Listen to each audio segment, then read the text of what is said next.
Sweet revolution का ये एक बृहद परियोजना किसानों के साथ मिलकर के प्रारंभ हो रही है।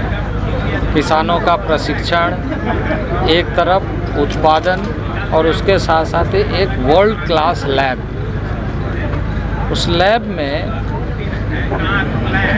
सभी तरह के टेस्ट हनी से रिलेटेड होंगे।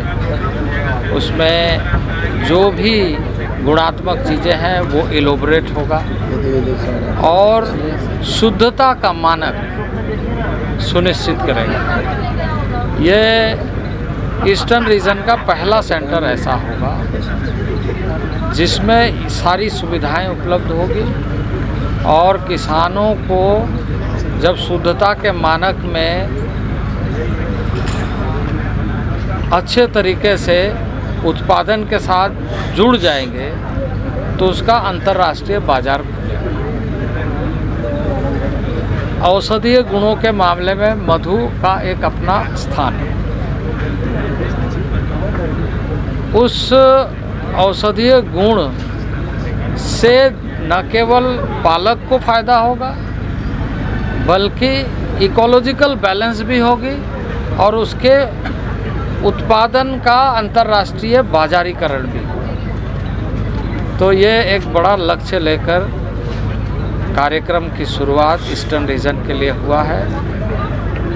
ये निशा जो केंद्र है, ये केंद्र में लैक रिसर्च इंस्टीट्यूट के रूप में लैक रिसर्च का काम, इसके साथ साथ बैम्बो का काम, उसके साथ साथ हमारे हनी का काम, एक बहुउद्देशीय कार्यक्रम का केंद्र बनेगा। कितना लागत? तो ये लैब का कॉस्ट ही लगभग 11 करोड़ का हो और इसमें पूरी अत्याधुनिक सुविधा और ये लैब जो है तो रिसर्च का ये तो उसके जो मानक है उनको जो चलाने का फुल्ली ऑटोमेटेड होगा और सभी सुविधाएं उसमें उपलब्ध होगी। जैसे आईसीयू में आप कपड़े बदल करके जाते हैं, वहाँ लैब के अंदर में भी उसका प्रोटोकॉल है।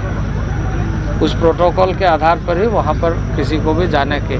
मैं हॉर्टिकल्चर सेंटर बेंगलोर में जो हमारा बड़ा इंस्टीट्यूट है, वहाँ मुझे लैब के अंदर एक लेवल तक ही जाने दिया और फिर ग्लास से आप सारी चीज़ों को देखें।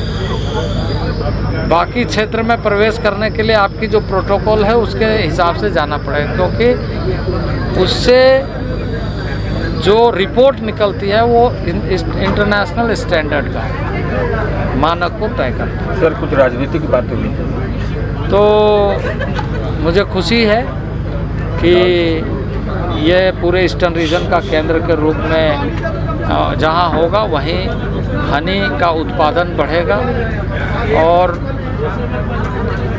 इस क्षेत्र में काफ़ी संभावना है, क्योंकि जंगल झाड़ प्राकृतिक पेड़ फल फूल सब चीज़ है। तो हनी सभी चीज़ें है, यानी कि ये यूकलिप्टस से भी हनी का जो बी है वो इससे भी निकाल करके पराग ला सकता है। सर